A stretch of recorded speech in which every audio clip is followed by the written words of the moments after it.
Good morning everyone. Today we will start with skull base, that is Norma basalis. So for studying Norma basalis we have to turn the skull upside down, and you can see, as you can see, the mandible is removed. Okay, so this part is the Norma basalis. Now to study Norma basalis in an easier way, it is divided into anterior part, middle part and posterior part. Norma basalis. Now anterior part is extending from the alveolar margin of maxilla to the posterior border of hard palate. This is the hard palate, this is its posterior border. Okay, up till this is the anterior part of Norma basalis.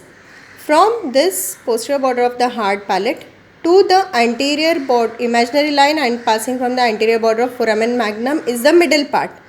This is the middle part of Norma basalis, and behind the imaginary line passing from the anterior border of the foramen magnum, behind it lies the posterior part of Norma basalis.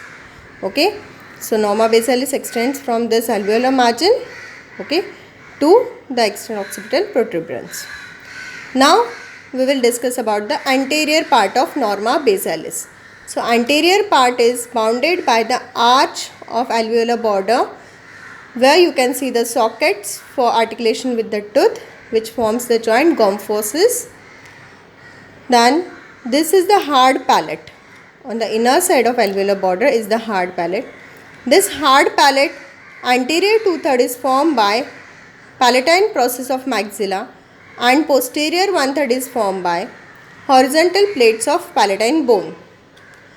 In the anterior two-third, the palatine process of maxilla fuses in the midline by the intermaxillary sutures, and posterior one-third, the horizontal plates of palatine bone fuses in the midline by the interpalatine suture. Intermaxillary suture, interpalatine suture. Whereas on both sides, the palatine process of maxilla and the horizontal plates of palatine bone fuses at the palatomaxillary suture, this one. So if you see, this is a cruciform suture on the hard palate. Okay.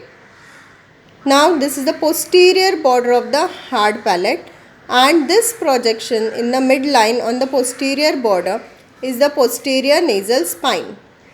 Okay, and this is the posterior border. Adjacent to the posterior nasal spine, you can see on the hard palate, on its inferior surface, there is palatine crest.